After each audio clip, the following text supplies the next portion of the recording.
Welcome, everyone. This is the Ebenchekwa, the Safe Space Podcast, episode 6. And today we'll be looking at the underage girls that were trafficked in Anambra State, and fortunately, they were rescued.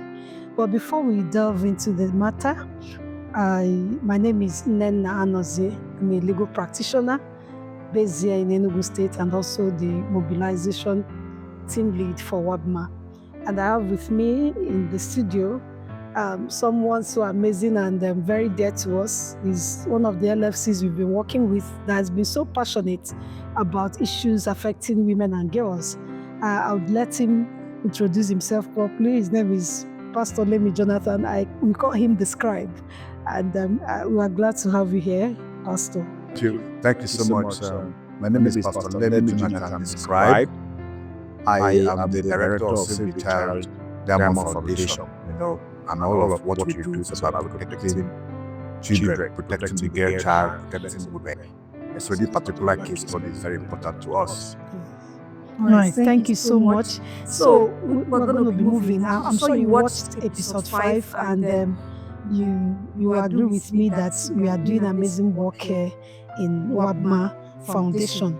So what really happened in Anambra State? We gathered that 25 underage girls, 25 of them, were rescued from a hotel in Aguleri, Anambra State, after being trafficked from Ebonyi State and forced into prostitution.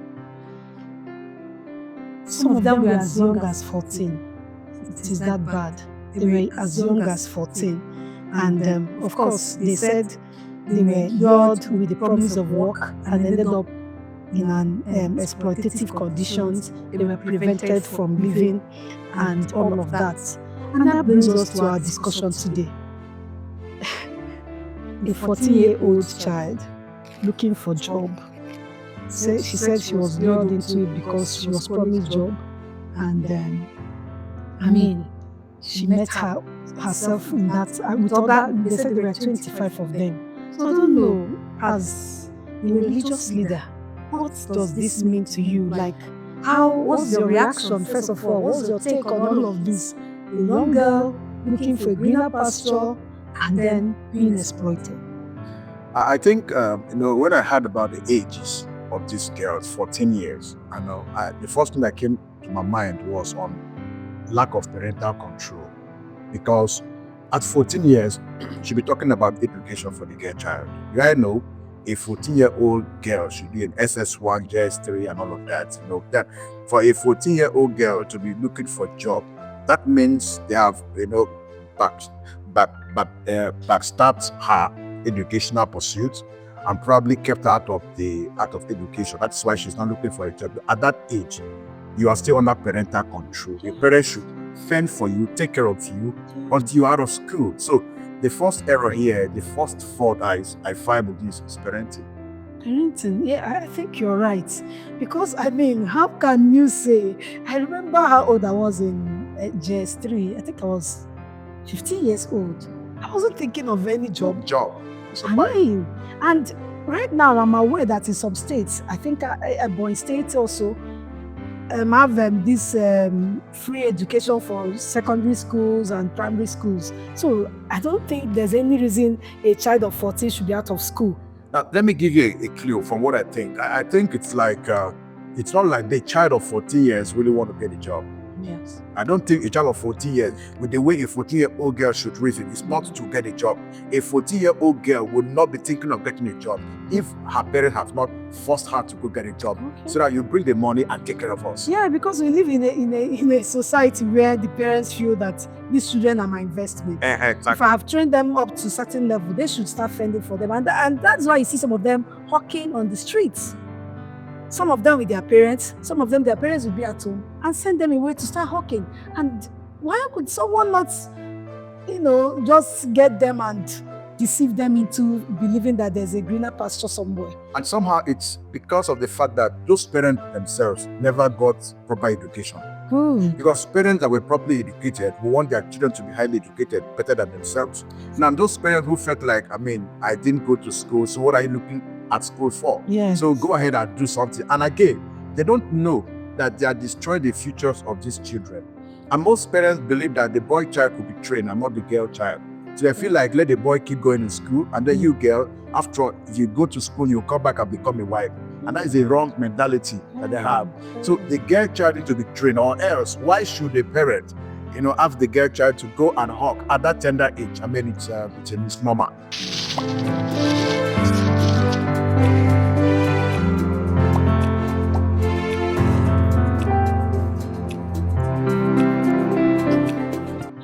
Thank you so much, Pastor. So now, many people think trafficking only happens when children are kidnapped and all of that. You just lure them somehow. But in this case, these girls willingly left because they believed they were getting jobs. So how does deception make trafficking harder to detect? Like, you are deceived. I have also seen some ladies who are deceived into going into prostitution and all of that, saying, it's my aunt. It was my aunt that told me that there's one job, somebody needed my services somewhere. Maybe the person was a makeup artist. Okay, you could go from one state to another or from one country to another. So how does this deception make trafficking easier for the perpetrators? While it is called and harder to detect by the victims. While it is called deception, is because they don't paint the picture of what you're going to do. Yes. They will tell you, there's a job somewhere. Like now, a parent can tell the girl child, you see, now look at how things are. You don't have food to eat. I can't send you to school. There's nothing you can do. But you see, you can start making money. You can start working and all of that. Say, mommy, what kind of work? So there's a particular job you can do. Then I'm State, this place now. You can be working, in a company and be earning money. And they will not paint the exact picture. And many a times, those parents may not exactly know, because a right-thinking parent will not know that my child is going to prostitution and will send the child. Yeah, and that's because sometimes these perpetrators are even relatives. Exactly. Some of them are family members. Let me take her to Onitsha, go and be doing. Let me take her to this place now. Yes, and let her be a safe girl. Let her become she can be working in the hotel and be serving people. I say, it's good though. It's good. No, they blindfold them with this kind of something good.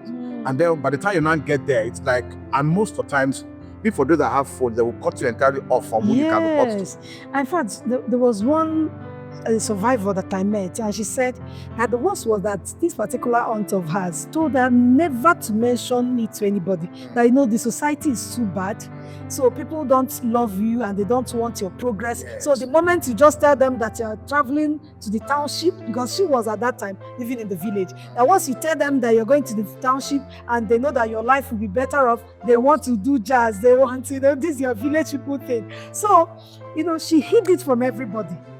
Because there are some people you tell this kind of thing, they tell you, watch it. Do you understand? So I think it's part of what makes it harder. Because they will tell them not to tell anybody.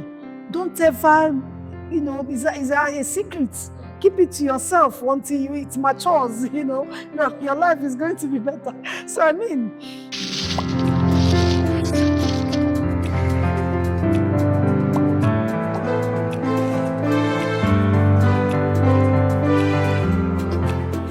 these people have been rescued.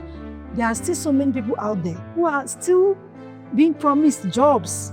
Is it that job is really the major issue in Nigeria? I mean, job opportunities and all. Why is it so effective in this human trafficking? Yeah, it's because, people try to bait people into something. It's like you look out for what is lacking, what is not in existence, Now, when somebody is hungry, it's very easy to, make the person promises he or she will take. That is why many people that have got to prostitution is because of lack or neglect. So normally, these people that prey on these victims, they look at what does she not have, what does she need, and all of these things. So I think it's actually government policy that should be stepped up such that when people can afford education, because at the time somebody is looking at education, you're not looking at job, because if you can if your education is properly funded and you're not struggling for how to survive in school, how to pay your school fees, you say, okay, a time for education is not a time to get a job. You focus on that. But when you're struggling, you can't pay the children's school fees, that you can't buy the books, you say, okay, I have 5 children, 2 of you go, the other 3 step out and go get a job. Now, but if the government say no, it's free education, so secondary level is free education, and then everybody will say, you don't have an excuse not to let the child go to school. But if you have to look for money to send a child to school, and maybe the private school or in the school where you have to buy a lot of things, and there the fund is not there. So you find out that you will end up not letting these children go to school. And if a job offer comes from anywhere, you probably let them go. Okay, so in this situation now, at what point does opportunity become opportunities, job opportunities, or any kind of opportunities? It may not be job, it may just be to travel out, it may just be to relocate for a better place, maybe because you live in the village and say, oh, there's a place, township, where you have light everywhere on the street. So at what point does opportunity become a red flag?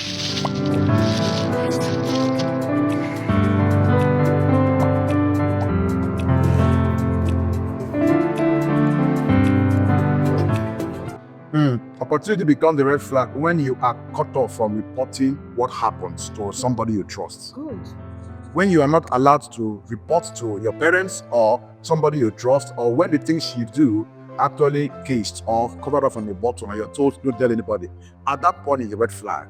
So if you are told this, is like, most importantly, if you have to get a job at that tender age, it should be something within your locality where you go and return home. Return home. But if it is where you have to sleep out, the child should be up to 18 years where you are accountable, where okay, I can take decisions myself, because at the point of from 18 years above, you can take your decisions. But below there. Yes. But even at that your old age, even at that you are an adult and all of that, there are certain opportunities you see and you begin to know this should be a red flag. Yes. This thing is too good to be true. You do the certain amount of money we pay that salary with other juicy positions, you say no. And again, you need to find out information about a place. And if the information you can't find the right information, then it's a red flag. Especially in this time of social media, we are in a digital age where you can easily access so many information out there. So you don't live in a dark age where people will come and call one name and say this is happening there. You can check online, ask Google, where is this place located? Tell some people who you know better than you. Okay, for instance, I watched a movie where a young girl was promised by a guy, they kept talking on social media. The guy promised to bring her over to where he is, and he paid her flight ticket from Abuja to where he is. And he told her, don't tell anybody. Don't tell your parents, don't tell a friend, don't tell anybody. Because what we're going to do is something that would surprise all of them. It's going to be a poof. Don't let anybody know. And paid her that, and the girl was an oath. And she flew from Abuja down to the east without telling anybody, any family member. Now, because when she now got close to the place she was to go to, and the keke man that took her there, now say, where are you going to? This place? This place? I've taken so many girls to this place that they never came out. Now, what is the matter? It's okay. Let me take you there. I will wait behind. I will say that I am your uncle. Now, when they got there, and the person that came in and found out that, who is this man? Says my uncle. He said, why did you tell anybody? The contract is over. Wow. That was how she was saved. So you must not live in secrecy. This is, I mean, when you listen to some things, you begin to wonder, in this same country we live. And that brings me to another question. Some of these victims will finally find out that, I was actually deceived. I was trafficked for exploitation. I was trafficked for hard labor, prostitution, and what have you. And they still remained. Like the lady that you gave as an example could have said, okay, uncle, please, I don't want you to spoil my thing. Don't become my village people. Yes. Please, you can go. I want this contract. And that would have been his undoing, her undoing. Yes. So some people have been trafficked and they found out that, at last, this is what I've found myself in, and they still remain. Why do you think? That's because many of them take oath of secrecy. Many people, when you come into a place and you find out that it's like you're in between the Red Sea and the devil, yes, you can't escape. And you're forced to take an oath with this kind of might of, if you talk, you will die. You are here already. You can't escape. You're in a place of nowhere, no escape, and then you're forced to take something and all of that. And most people, they have already chewed something and swallowed it before they knew it was poison. And then when you've already swallowed it, so you live in that perpetual fear, yes, of something will happen to you. Some may have been given something. You take this thing, you receive this one, At the end, you now say, well, that thing you received, that thing you took, it's a poison. You cannot turn out of it. Now you now say, okay, how do I survive? You have to survive. It's like you're in a deep risk. So most people who are there are not happy being there, but they have been told you can't escape, because if you escape, some would even be told that if you escape, we'll go after your family members. I'm thinking that you feel like, let me sacrifice myself. I mean, yeah, there's no way out. So that is what happens to me.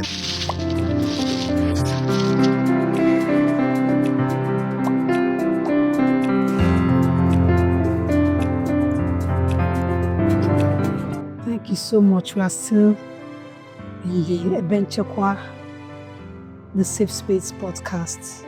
And if you've been following, you will find out that what we are hearing today is mind-blowing. Our children are being trafficked. And my mind is also going to somewhere. This era of digital, technology.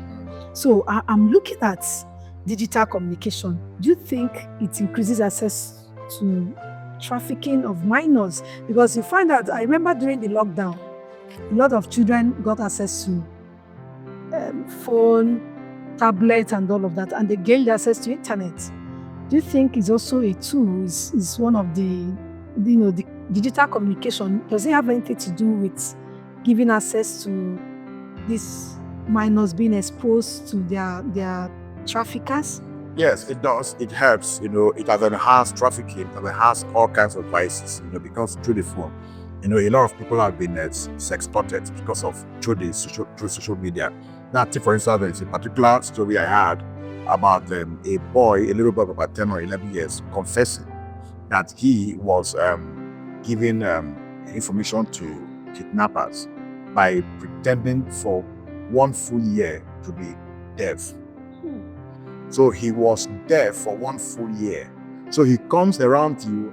Now what he does is to get information from the people to those who are going to traffic those people. He comes around you, he hears everything that's happening in your family, all the stories, what the pains you're going through, and then you feel like the guy is deaf, he's not even hearing us.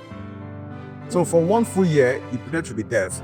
And he get out also. Now those perpetrators will now come. They have gotten all the facts and figures about that family. They know exactly what to do to lure them. They know exactly what they need. So they come to offer you that, and then you're gone. And so social media have done that, but then there are some people who have devised other means of doing that. And a lot of young people have been victimized because of social media. Everybody want to get into that.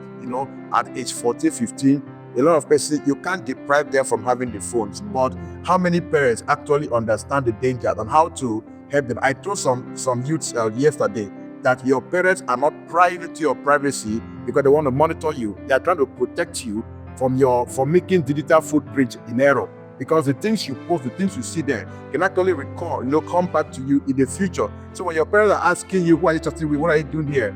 They are protecting your digital footprint for the future and not just monitor or spying after you. Oh, thank you so much.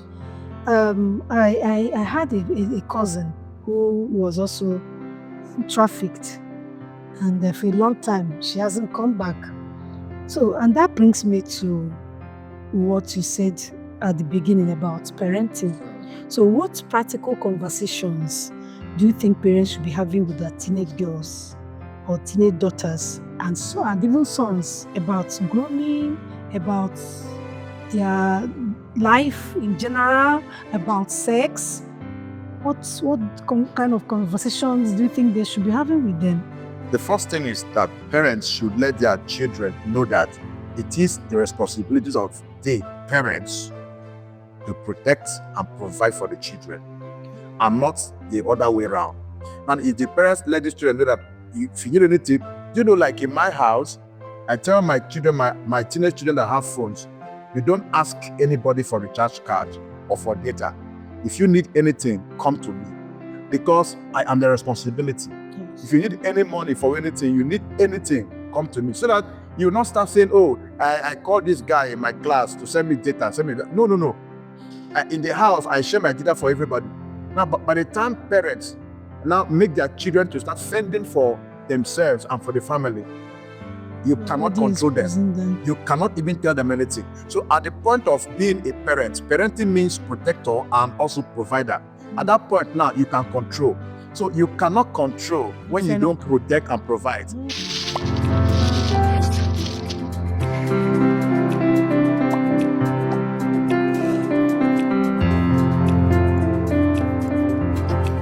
Pastor Lemmy has said a lot. Parenting means providing and protecting. If you cannot protect or provide for your children, you will lose control. So what does that tell you? And that is why when someone asks them to come to a hotel to see them, they won't let you know, because they are also looking for money. They want to get something. They're already fending for themselves. Your child is living in your house. She's already applied bleaching cream. You're not saying anything. She's always too fond of her physical appearance. You're not saying anything. And then she's asking some secret cause. You're not noticing. I mean, I think it's time parents woke up. It's time they rose up to begin to, care more, provide more, and protect more.